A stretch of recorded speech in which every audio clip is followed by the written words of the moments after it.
All right, we are answering another question, another AMA question about my homebrew world. If you want to join in, follow the comments of the original video, post a question, and I will post a video reply.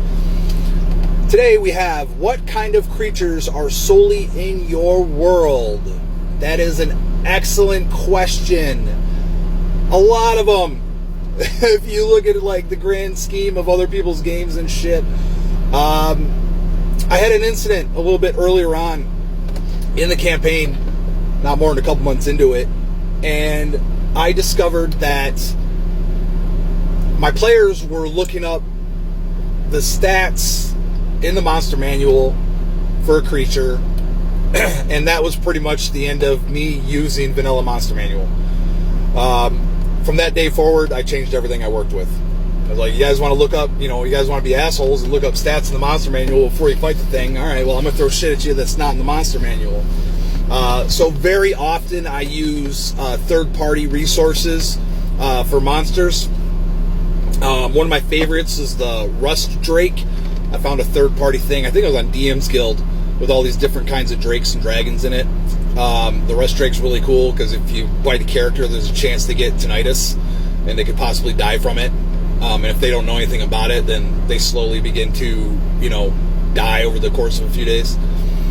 So that was fun. That was probably my number one player check with that one. Some other creatures I threw in there.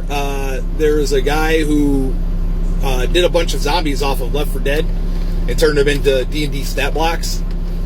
So I took those and I checked them out and I reworked them a little bit and kind of polished them up a little bit. And my side campaign, Slayer's Guild of Western Arcadia, that's my side campaign, and I threw those zombies and zombie dogs, and I had spitters and was like the Crying Witch or whatever from Left 4 Dead.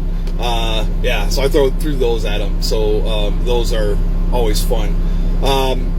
Outside of that, I don't get too crazy. If I'm in a rush, I'll usually just either look something up online and find it, or or find something to reskin or to buff or something like that, because my players are really good. And I'd go on Kobold Fight Club to set up my encounters, and usually I'd have to ramp them up to deadly level encounters and then add a couple enemies to give my players a challenge, because they work, and I got a big party, and that's what happens. So yeah, nothing too crazy yet, but I'm sure I'll think of something at some point.